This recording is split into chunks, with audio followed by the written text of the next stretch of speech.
Como é que é a sua vida hoje, musicalmente falando, fora da igreja? Você tem uma atuação consistente também extra-eclesial? Sim. Eu tava, até recentemente, estava dando aula no colégio regular, né? No colégio canadense. Olha, Foi que uma experiência interessante. diferente, na aula em inglês, aula no Interessante. colégio. Não é aquele Maplebear? Esse colégio é super conhecido. Conhecido. Fica onde? No O Recreio? que eu dei a aula foi na Tijuca mesmo. Ah, na Tijuca também tem. Tem aí... E aí você trabalha com que faixa etária lá? Lá é de bebezinho até segundo ano, 7 anos, né? Que é o segundo ano do fundamental. Interessante, hein? E aí foi bem interessante. E essa experiência deve iluminar a sua experiência musical eclesial e vice-versa. Com certeza. Porque eu me lembro que durante a pandemia você dirigiu um trabalho, ou pelo menos atuou junto a um trabalho com um coro de crianças, que foi um coro digital, inclusive as minhas filhas participaram. Sim.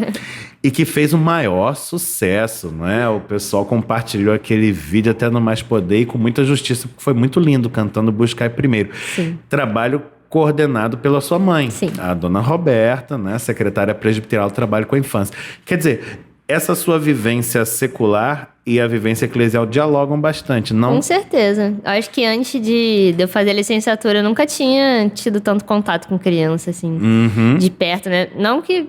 Na igreja a gente tem, né? Mas, assim, de ter relação, assim, de ensinar e tudo, não tinha tido oportunidade. E hoje é como se eu tivesse já nascido fazendo isso. Bacana, que bacana. Então, eu não sabia. Então, você trabalha na própria UFRJ, na extensão. Você trabalha nessa escola e tem outros trabalhos? Porque, pelo que você relatou de atividade na igreja local... É coisa beça. Você gasta tempo fazendo os trabalhos da igreja. Segunda-feira meu day off. Não sobra tanto espaço na agenda para outros compromissos. Fora essas coisas, eu dou aula particular também, que é algo que eu gosto muito, de violino. Ah, é verdade. E você ministra essas aulas em casa? Como é que funciona? Em casa, para criança. Não, tem adultos também. Na casa, quando é criança eu vou até a casa delas, mas... tem alguns que vão na minha casa também. Já teve algum aluninho que resolveu seguir carreira musical? Olha, ainda não, porque os meus alunos, geralmente eu pego bem pequeno, então eles continuam crianças, né? Tenho aí, tá? Você é muito jovenzinha, não deu tempo de acompanhá-los por tanto tempo assim. O que eu tô dando aula há mais tempo, deve ter uns 5 anos, ele tá com uns 11 anos por aí. Ah, ainda tá novinho. Criança.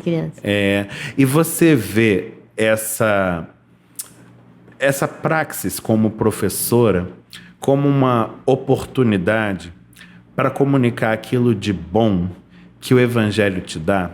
Estou fazendo essa pergunta já dirigindo para um outro assunto, que é o seguinte. Eu sei que você encantou-se com um projeto da APMT, a Agência Presbiteriana de Missões Transculturais. Para o nosso grande público, talvez essa sigla e esse título não remetam a nada. Então, eu explico.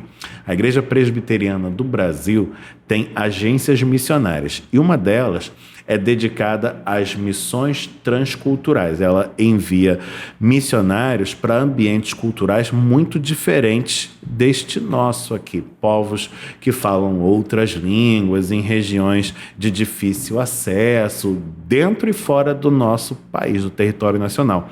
E eu sei que a Rafa andou se interessando por um projeto que visa uma comunidade muito peculiar no território hispânico e lá atuando como musicista. Então, queria que você falasse um pouquinho pra gente disso, Rafa.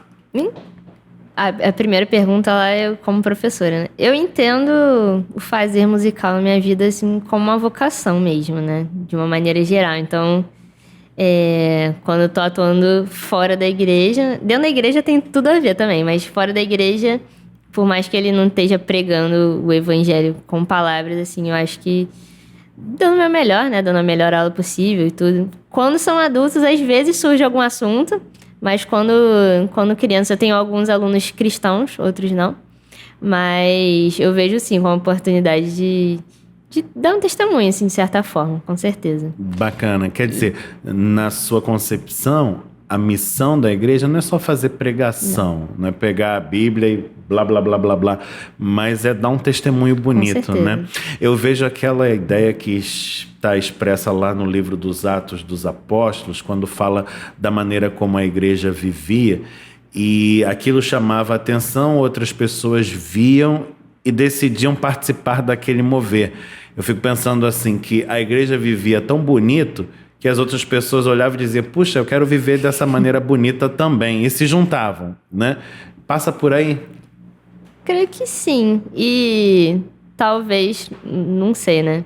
Mas quando veem que a gente tem algo de diferente, aí sim, vão perguntar, mas o que será? Tal. Aí já pode também ter um gancho, né? Pra uma conversa mais direta. Que a gente não está falando de proselitismo, né, Não. Rafa? A gente está falando de testemunhar uma coisa Exatamente. boa que a gente vivencia.